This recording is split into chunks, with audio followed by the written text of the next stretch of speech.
సరే ఇప్పటివరకు ఓకే. ఇప్పటివరకు ఉన్న గోల్డ్ రేట్‌కి ఇన్వెస్ట్ చేయడం బెటర్ అంతా ఒపీనియన్ చెప్పారు.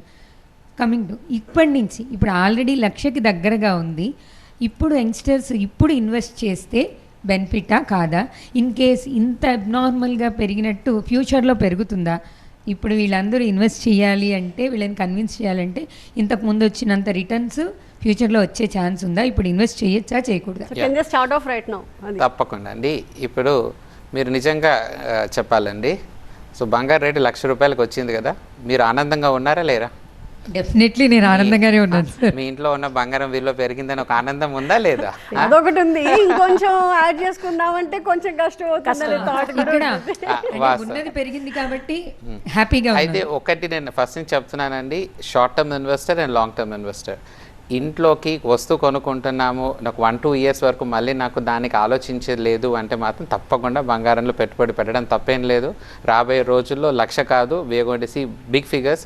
1,05,000 తప్పకుండా త్వరలో చూస్తాము. ఎందుకంటే ఆ బుల్ రన్ అనేది చాలా స్ట్రాంగ్గా ఉంది. And short term investor should be smart enough, కొద్దిగా జాగ్రత్త పడాలి. ఎందుకంటే ఈ అప్ అండ్ డౌన్స్ చాలా వస్తాయి because they have a time limit. But ఒక లాంగ్ టర్మ్ ఇన్వెస్టర్ ఇప్పుడు ఇన్వెస్ట్ చేసినా తప్పేం లేదు, they can buy gold in a good way అండి. ఒక పర్సనల్ క్వశ్చన్ సార్, అంటే జనరలీ చాలా రోజులుగా చాలా మందికి ఉన్న క్వశ్చన్ ఏమో మేబీ, ఇప్పుడు మేము ఒక ఆర్నమెంట్ తీసుకుంటే ఇన్వెస్ట్మెంట్ అనేది తీసేసి ఆర్నమెంట్ అనేది మన స్టేటస్ సింబల్ ఇష్టం ఇలా ఉంటుంది కదా, ఒక ఆర్నమెంట్ తీసుకున్నప్పుడు ఒక చోట మేకింగ్ ఛార్జెస్ ఒకలా, ఇంకో చోట మేకింగ్ ఛార్జెస్ ఇంకొకలా ఎందుకు ఉంటాయి?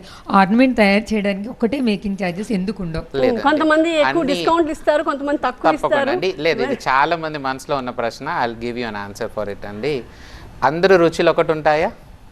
ఉండదు. ఓకే, అయితే ఆభరణం తయారు చేసేటప్పుడు ఒక్కొక్క డిజైన్కి ఒక్కొక్క విధమైన వర్క్ ఉంటుంది. అంటే ఒక ఆభరణం చేయడానికి ఒక డిజైన్కి వారం రోజులు పడుతుంది, ఒక డిజైన్కి 3 రోజులు పడుతుంది, ఒక డిజైన్కి 20 రోజులు పడుతుంది. సో ఈ వర్క్ చేసినప్పుడు ఎంత సమయం పడుతుంది, దాని మ్యానుఫ్యాక్చరింగ్ కాస్ట్ ఎంత అవుతుందో దాన్ని బట్టి ఒక విఏ అనేది ఉంటుంది.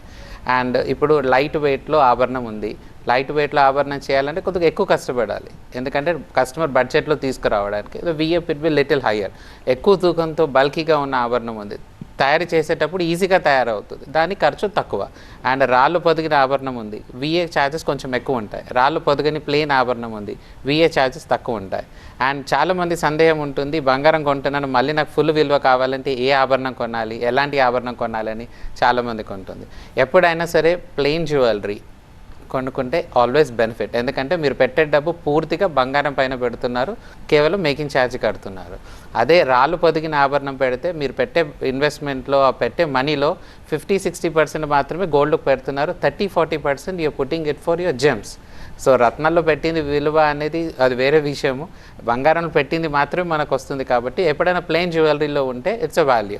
సో ఇప్పుడు మనతో పాటు ఉన్నారు, you're seeing it, they wearing so much of gold. Okay, so you see it's all value for money gold they weighing.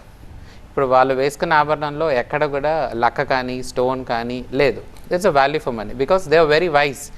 They know నేను ఏది కొంటున్నాను మళ్ళీ నాకు విలువ వస్తుంది అనే దాంట్లోనే they put on the money and doing it and they are enjoying the benefit. So మనం కొనే ముందు కూడా అది ఆలోచించాలి. సో నేను పెట్టే డబ్బుకి మొత్తం బంగారం పైన పెడితే విలువ ఎక్కువ వస్తుంది, అదే రాళ్ళు పొదిగిన దానికి పెడితే విలువ తక్కువ వస్తుంది. That's a simple logic.